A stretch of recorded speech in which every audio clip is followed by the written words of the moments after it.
বিসমিল্লাহির রহমানির রহিম। প্রিয় এবং সম্মানিত শ্রোতামণ্ডলী, আমি সকালবেলা হাঁটতে বেরিয়েছি এবং বুরুজপাড়া সরকারি প্রাথমিক বিদ্যালয়ের সামনে উপস্থিত হয়েছি।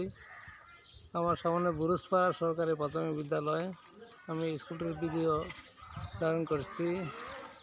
প্রাইমারি স্কুলগুলো হলো শিক্ষার প্রাণকেন্দ্র। প্রাইমারি স্কুলে না পড়লে উচ্চশিক্ষা করা যায় না, কলেজ বিশ্ববিদ্যালয়ে পড়া যায় না। কাজে আমাদেরকে প্রাইমারি স্কুলে পড়তে হয়। এই স্কুলটি বেশ নিচু এলাকায় অবস্থিত।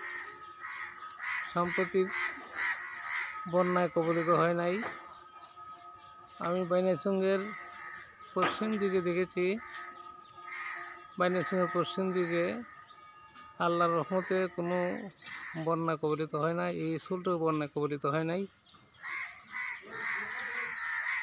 বাইনাচঙ্গের অন্যদিকে, যেমন পূর্ব দিকে বা অন্যান্য দিকে আমি যাই নাই। এখন আমি এসেছি বাইনাচঙ্গের পশ্চিম দিকে।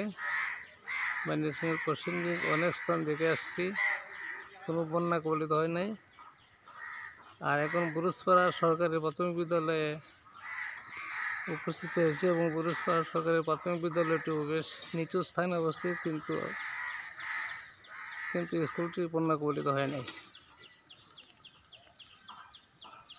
যে সমস্ত এলাকা বন্যা কবলিত হয়েছে সে সমস্ত এলাকায় যাতে মানুষ নিরাপদ হয়, মানুষের প্রাণ রক্ষা হয়, এই আহ্বান রেখে আমি আমার সংক্ষিপ্ত ভিডিও ধারণ এখানে শেষ করছি। আসসালামু আলাইকুম ওয়া রাহমাতুল্লাহি ওয়া বারাকাতুহু।